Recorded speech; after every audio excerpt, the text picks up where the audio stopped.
Nước Việt xưa có vùng đất Châu Hoan, Châu Diễn mà người ta thường gọi là xứ Nghệ.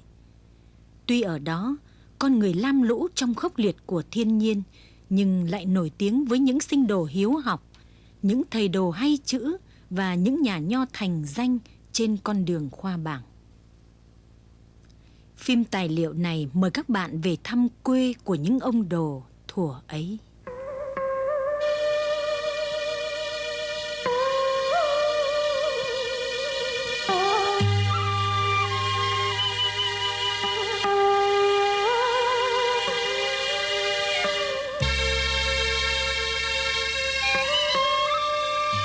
Nằm ở phía đông nam thành Thăng Long, Nghệ An là xứ sở mở đầu của dải đất miền Trung. Non nước hữu tình, nhưng thiên nhiên không ưu đãi đối với một nền kinh tế dựa chủ yếu vào độc canh cây lúa nước. Mùa mưa, xứ Nghệ triền miên cơn lũ. Mùa hạ, xứ Nghệ khô cháy dưới nắng và gió Tây Nam. Con người ở đây gian lao kiếm sống trong cái khắc nghiệt ấy, nên cũng nổi tiếng cần cù, chịu khó. Lịch sử của vùng đất cũng được bắt đầu từ ngày An Dương Vương xây thành lập nước.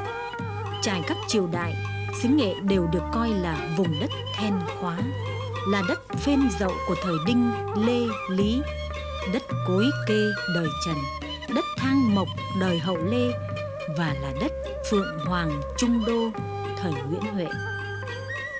Người xứ Nghệ thường đặt tên cho thế núi hình sông. Bên cạnh lèn hai vai, núi Cột Cờ, có Hòn Nghiên, Hòn Bút, sông Hiếu, sông Lam.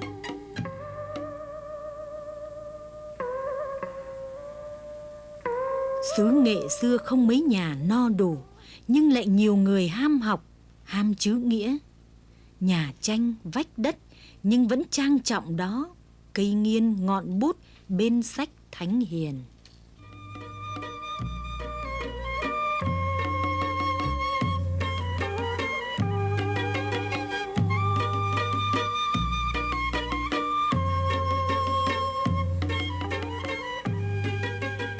Long đong với cảnh bữa no, bữa đói, nhưng cứ mỗi dịp xuân về, nhà nhà lại trịnh trọng dâng cơi trầu, be rượu, xin thầy đồ đôi câu đối Tết. Câu đối được bày trước bàn thờ gia tiên để dăn mình và dạy bảo con cháu. Tục lệ xin chữ thánh hiền còn lưu truyền cho đến ngày nay. Cũng vì coi trọng chữ nghĩa mà nhà nhà dù nghèo đến đâu cũng cố gắng cho con ăn học. Người có chữ được xóm làng trọng vọng, làng có nhiều người có chữ, dòng họ có nhiều người đỗ đạt, được thiên hạ nể vì. Bởi vậy mà những sinh đồ no cũng học, đói cũng học, học trong mọi hoàn cảnh, chỉ mong sao trong quyền của mình ngày càng nhiều khuyên, ít sổ.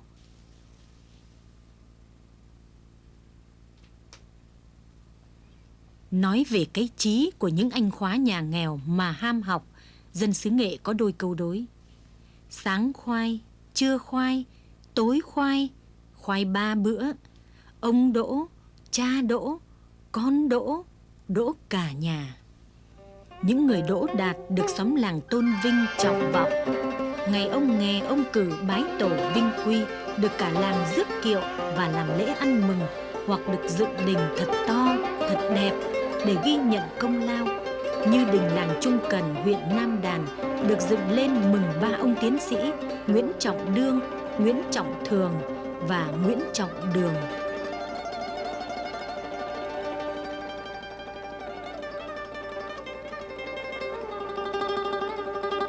Những người đỗ đạt được làm quan to, thường hiến ruộng hoặc làm chợ cho làng để ghi ơn đất tổ. Ngược lại, những người đỗ đạt nhưng không làm quan hoặc chưa làm quan, được làng chia ruộng, cắt đất làm nhà. Trước sau, cái nghĩa của nhà nho với quê hương vẫn là tình làng nghĩa xóm.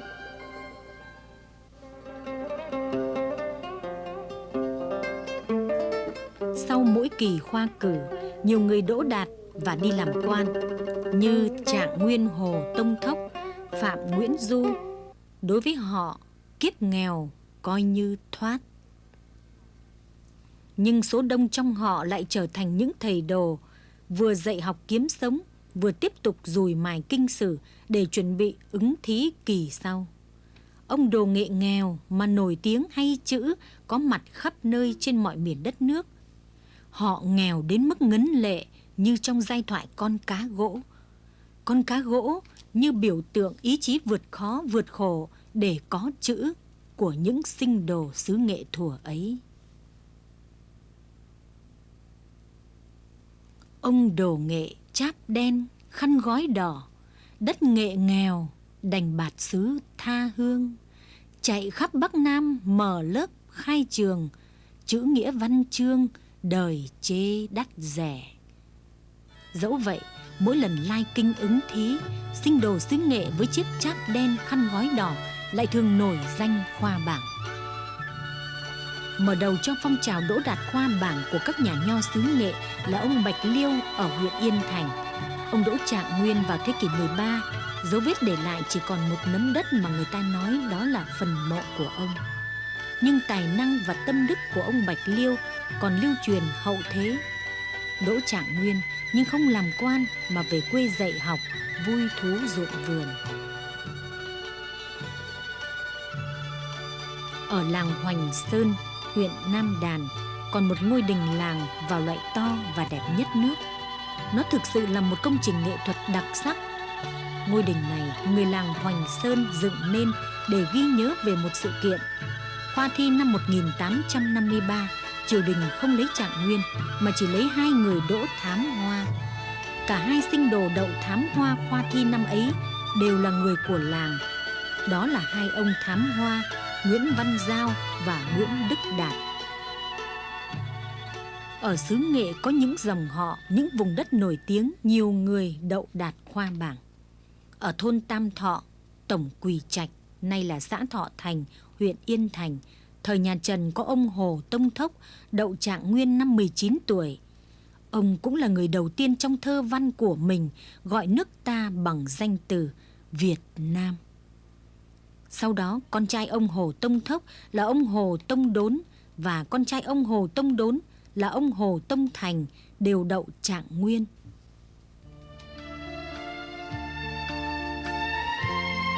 Trong dân gian có câu Bắc Hà hành thiện, hoan diễn Quỳnh Đôi. Cũng như làng Hành Thiện ở Bắc Hà, làng Quỳnh Đôi ở Châu Hoan, Châu Diễn nổi tiếng hiếu học và có nhiều người đỗ đạt.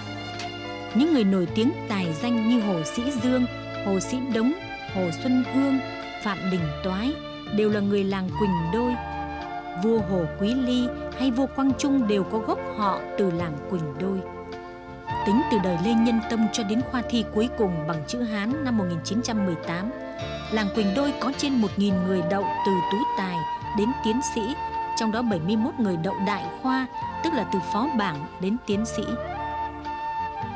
Có những dòng họ như họ Hồ ở Quỳnh Đôi được triều đình sắc phong là Văn Chương Thụ, vì riêng họ này đã có 4 người đỗ Trạng Nguyên và 23 người đỗ tiến sĩ.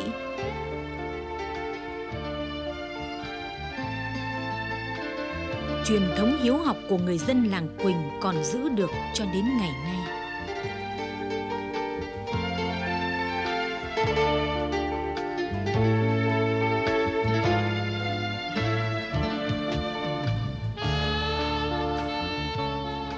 Nói đến truyền thống hiếu học của người xứ Nghệ, còn phải nói đến những người chưa một ngày đèn sách. Họ là những người mẹ, người vợ, lặng lẽ tảo tần lam lũ phía sau để chồng con tháng ngày dùi mài kinh sử. Ở Nghệ An, cứ hàng vạn ông đồ mới có một vài ông đỗ đạt. Theo đó, có hàng vạn bà đồ xứ Nghệ âm thầm hy sinh vì chồng, vì con, mới có một vài người có ngày kiệu chàng đi trước, võng nàng theo sau. Điển hình của sự hy sinh ấy không ai khác là thân mẫu Bác Hồ, cô Hoàng Thị Loan. Con một thầy đồ nổi tiếng ở làng Hoàng Trù đã không chê anh khóa Nguyễn Sinh Sắc nghèo hèn, mồ côi cha mẹ. Suốt cả cuộc đời, bà Loan một nắng hai sương nuôi chồng ăn học. Bà đã chẳng quản xa xôi vào tận kinh thành Huế, dệt vải, nuôi con, thờ chồng để ông Sắc thực hiện giấc mơ khoa bảng. Nhưng tiếc thay, ngày sinh đồ họ Nguyễn trở thành ông phó bảng thì bà Hoàng Thị Loan đã không còn nữa. Vất vả, gian lao là thế, nhưng chưa một lần bà phó bảng được nhìn thấy bằng sắc vua ban, chưa một ngày niềm vui trọn vẹn.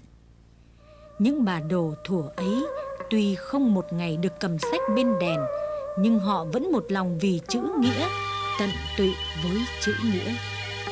Bà đồ xứ Nghệ cũng như bà đồ ở đất Bắc Hà còn đọng lại trong sâu thẳm tâm hồn ông Tú Xương năm ấy. Quanh năm buôn bán ở mom sông, nuôi đủ 5 con với một chồng, lặn lội thân cò khi quãng vắng, eo xèo mặt nước lúc đò đông.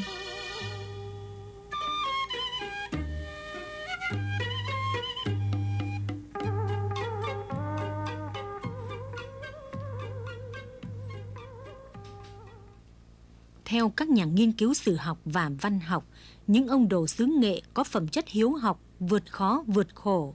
Nhiều ông đồ Nghệ nổi tiếng thông minh hay chữ, giỏi thơ văn.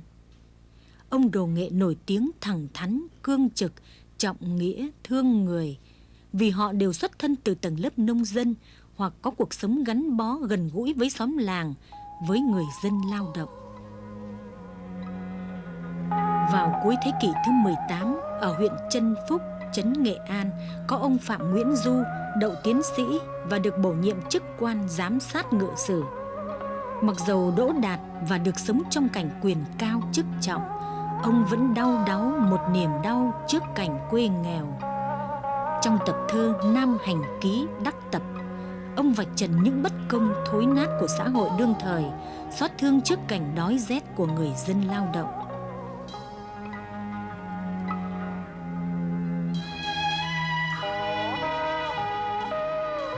Những ông đồ làm nghề dạy học ở xứ Nghệ không chỉ dạy cho học sinh biết chữ, mà còn dạy cho học sinh biết nghĩa. Dạy chữ gắn liền dạy nghĩa. Ông Nguyễn Thức Tự ở làng Đông Chữ, xã Nghi Trường, đậu cử nhân năm 1868, nhưng bỏ chức quan, về quê mở trường dạy học. Ông đồ Nguyễn Thức Tự không chỉ truyền cho các sinh đồ chữ nghĩa trong sách Thánh Hiền, mà còn dạy họ đạo lý cao thượng đối với dân, với nước. Ông Nguyễn Sinh Sắc, ông Phan Bội Châu, ông Đặng Thái Thân, những tấm gương sống vì người, vì tổ quốc ấy đều là học sinh của cụ Nguyễn Thức Tự.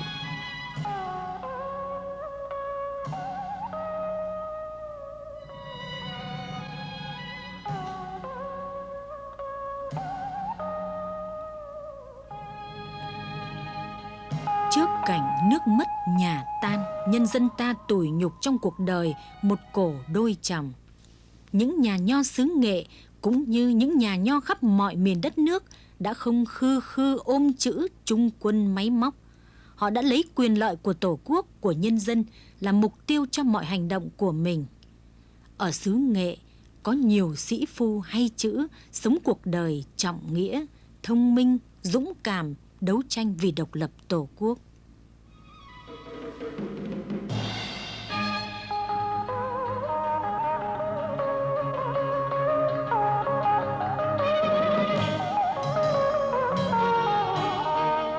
Ông Nguyễn Xuân Ôn, người xã Diễn Thái, huyện Diễn Châu, nổi tiếng nhà nghèo mà học giỏi. Vượt qua gia cảnh nghèo khó của một thân phận mồ côi, ông học chăm và đậu tiến sĩ năm 1871, làm quan án sát tỉnh Bình Thuận và sau đó là tỉnh Quảng Ngãi. Khi triều đình nhà Nguyễn hèn nhát cắt 3 tỉnh miền Đông rồi 3 tỉnh miền Tây cho Pháp, ông đứng về phe chủ chiến. Sau nhiều lần ông trình bày kế hoạch đánh Pháp lên vua nhà Nguyễn nhưng không được chấp nhận, ông cáo quan về quê tìm phương cứu nước. Trong hoàn cảnh quê nghèo, những nhà nho xứ Nghệ xem việc học hành và con đường khoa bảng là lối thoát hay nhất cho mỗi con người, mỗi dòng họ. Vì vậy mới có từ học gạo. Thế nhưng khi có chữ, họ lại sống vì nghĩa nhiều hơn vì lợi lộc. Ông phó bảng Nguyễn Sinh Sắc trải gần trọn đời gian lao đèn sách mới có ngày đỗ đạt. Nhưng khi làm quan tri phủ, trước cảnh nhiễu nhương thế sự, ông xử cho người dân thắng kiện và đánh đòn xã trưởng.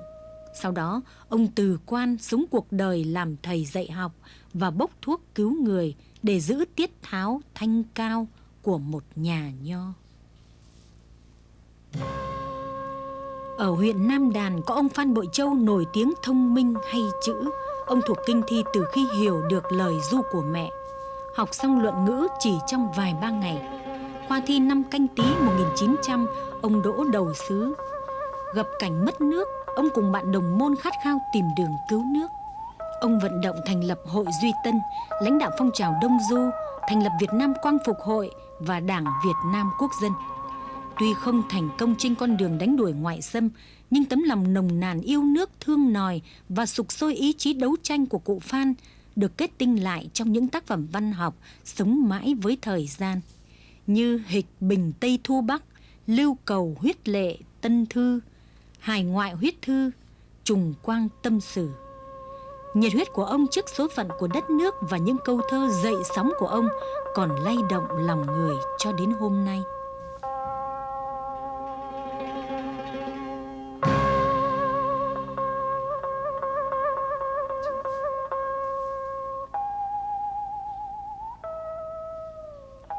Trở lại với xứ Nghệ, một xứ sở đã một thời oằn nặng đôi vai những cuộc đời lam lũ. Ngày ấy, trước sự khốc liệt cằn cỗi của thiên nhiên, những con người ở đây vẫn cần cù bền bỉ đấu tranh vì sự sinh tồn của cuộc sống. Trong cuộc đấu tranh ấy, cộng đồng những con người được tôi luyện trong hoàn cảnh nghiệt ngã không chỉ cần cù nhẫn nại trước những khó khăn của hiện tại, mà còn hướng đến tương lai bằng khát vọng học hành. Vì vậy, ở xứ Nghệ có nhiều người lấy nghiên làm ruộng, lấy bút làm cày. Học hành, khoa cử được coi như một con đường duy nhất để sinh đồ xứ Nghệ thoát khỏi kiếp nghèo.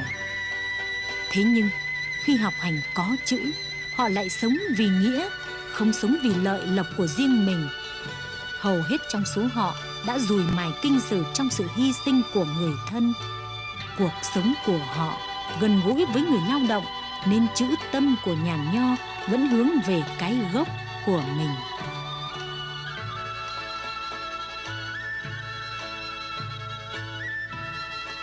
Vào những năm cuối thế kỷ 19, đầu thế kỷ 20, nền Hán học và tư tưởng phong kiến đã chấm dứt vai trò lịch sử. Trong hoàn cảnh nước mất, nhà tan, những sĩ phu yêu nước đã không thể tìm được cho dân tộc một lối đi dẫn đến thắng lợi.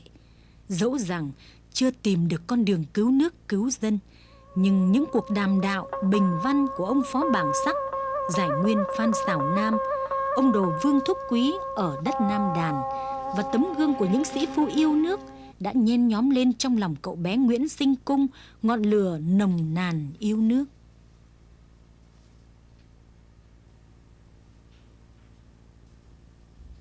Từ mái tranh nghèo xứ Nghệ, anh thanh niên Nguyễn Tất Thành ra đi tìm đường cứu nước với những hành trang ấy về đạo lý làm người và cả những bài học rút ra từ thất bại của các bậc cha anh. Lênh đênh bốn biển năm châu với hai bàn tay trắng, anh thanh niên Nguyễn Tất Thành mang phẩm chất cần cù, hiếu học, vượt khó vượt khổ của ông Đồ xứ Nghệ. Cho đến ngày anh thanh niên ấy trở thành đồng chí Nguyễn Ái Quốc, đã có lúc phải chống lại mùa lạnh xứ người bằng viên gạch hồng. Những sĩ phu nước Việt đã không thành công trong cuộc đấu tranh vì Tổ quốc, nhưng con cháu họ với những hành trang quý giá được thừa hưởng đã biết kế tục và phát huy để trên quê hương ông Đồ hôm nay rạng rỡ bay cao một lá cờ gắn liền với một giai đoạn vinh quang của Tổ quốc. Việc học hành, thi cử và hình ảnh những ông Đồ xưa đầu búi tóc, tay cầm bút lông, nay chỉ còn là ký ức.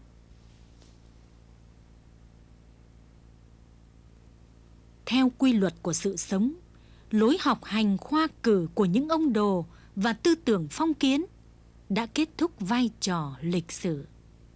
Nhưng vẫn còn đó với thời gian, tấm gương hiếu học và tấm gương về đạo làm người của những ông đồ.